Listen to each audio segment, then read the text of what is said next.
একটা ঘুম না আসা খবর, চেনা শহরের বুকে ফুটফুটে একটা মেধার মৃত্যু। আসলে এ শুধু মৌমিতার মৃত্যু নয়, একটা পরিবারের হাসি আর আনন্দের মৃত্যু। এ এক মায়ের কোল ফাঁকা হয়ে যাওয়া দুঃসংবাদ। নিজেকে নিঃস্ব করে যে বাবা মেয়েকে বড় ডাক্তার করে তোলার স্বপ্ন দেখেছিল, সেই স্বপ্নের মৃত্যু। বন্ধু, আত্মীয়, পরিজন আর তার সাথে জুড়ে থাকা অভাগা রোগীদের ভরসার মৃত্যু। নতুন ঘটনা তো নয়, শুধু মৌমিতাদের নাম বদলে যায়। দিনের পর দিন খবরের কাগজে নতুন হেডলাইন তৈরি হয়।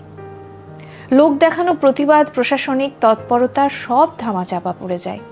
আর আমরা ফেসবুকের ক্যাপশনে দু কথা সমবেদনা জানিয়ে সব দায়িত্ব থেকে মুক্তি নিই। বছরের পর বছর ভালো রেজাল্ট করে মায়ের কোল ছেড়ে যে মেয়েটি ডাক্তার হওয়ার স্বপ্ন পূরণ করতে এসেছিল, ধর্ষকের লালসা তাকে মৃত্যু উপহার দিল।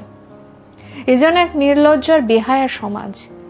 যে মেয়েটা মানুষের সুরক্ষার কাণ্ডারি হতে চেয়েছিল, সুপরিচিত একটি মেডিকেল কলেজে তার সুরক্ষার এই অবস্থা, তাহলে স্কুল কলেজ যাওয়া মেয়েটির বর্তমান দিনে কতটা নিরাপদ রাস্তায়?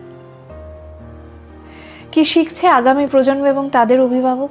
তাদের স্বপ্ন দেখার সাহস কমবে না তো? সন্তানের কেরিয়ার আর স্বপ্ন পূরণ করতে গিয়ে তাদের হারিয়ে ফেলার ভয়ে দেশ থেকে আরও একটা ভালো ডাক্তার কিংবা ইঞ্জিনিয়ার কমে যাবে না তো?